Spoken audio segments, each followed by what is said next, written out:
مقامات در رشت عامل‌های خودکشی یک دختر 14 ساله را تحقیق دارند. امیده اشانقلو و خواننده صنف هشتم مکتب رقمی 30 از دهه لایابه جماعت نصرت الله مخصوم هفته پیش پس از بازگشت از مکتب در ایوان خانه خود را به دار آویخته است.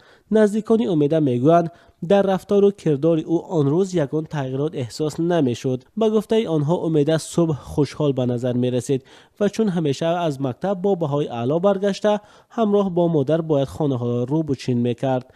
دلبرشاه ایشانوف پدر امیده روز 9 اپریل در صحبت با رادیو آزادی گفت خبر خودکشی دخترش را او در جای کار شنید.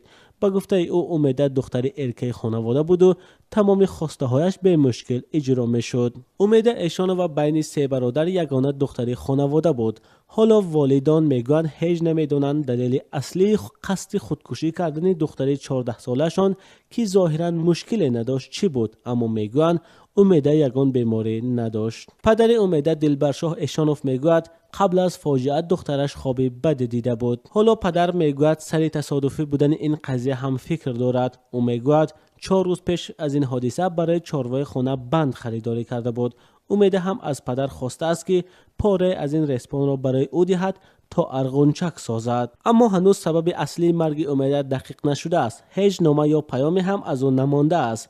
پلیس ناحیه رشت حالا تفتیش خود را در رابطه با این قضیه ادامه می‌دهد. مسئولین جماعت دهات نصرت الله مخصوم در رشت میگویند خانواده امیده ایشانوف زندگی خوب داشتند و عائله نمونوی بودند. یک استاد امیده در مکتب رقمی 30 دهه لایابه در صحبت با رادیو آزادی از او چون یک دختر دانا و آرام طبیعت یاد آورد.